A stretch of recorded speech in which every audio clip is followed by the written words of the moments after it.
तो बेसिकली आज के इस वीडियो के माध्यम से मैं बात करने वाला हूं कि विकसित और विकासशील देशों में क्या फर्क होता है। तो चलिए देर न करते हुए सीधा वीडियो की शुरुआत करते हैं। तो सबसे पहले दोस्तों मैं आपको बता दूं कि विकसित देश उन देशों को कहा जाता है जहां पर रहने वाले लोगों की प्रति व्यक्ति आय देश का सकल घरेलू उत्पाद यानी कि जीडीपी और वहां के आधारभूत संरचना की जो इकाइयां होती है और साथ ही साथ उच्च तकनीकी व्यवस्था उच्च स्तर पर होती है, उसे ही विकसित देश के रूप में जाना जाता है। साथ ही साथ जितने भी विकसित देश होते हैं उनमें बेरोजगारी की समस्या कम होती है, गरीबी जनसंख्या कम होती है और साथ ही साथ शिक्षा की व्यवस्था उच्च स्तर पर होती है, उसे ही हम विकसित देश कहते हैं। विकसित देशों के श्रेणियों में जैसे अमेरिका हो गया, जर्मनी हो गया, स्विट्जरलैंड हो गया, रूस हो गया, ये सब हमारे विकसित देशों के अंतर्गत आते हैं।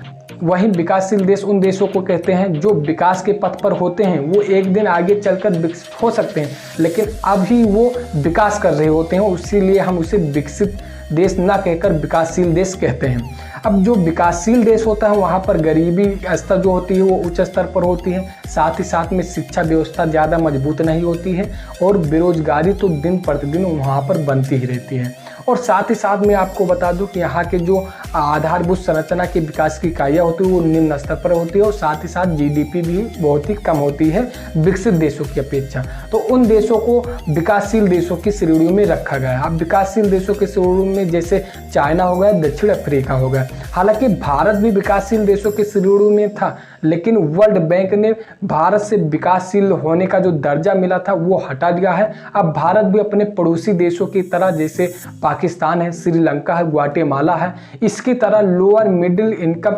कैटेगरी में गिना जाता है, जो कि हर भारतीय की सोचने वाली बात है। तो कैसी रही यह वीडियो हमें कमेंट करके जरूर बताएं। मिलते हैं अपने नेक्स्ट वीडियो में ऐसे ही जानकारी के साथ। जब तक के लिए जय हिंद, जय भारत।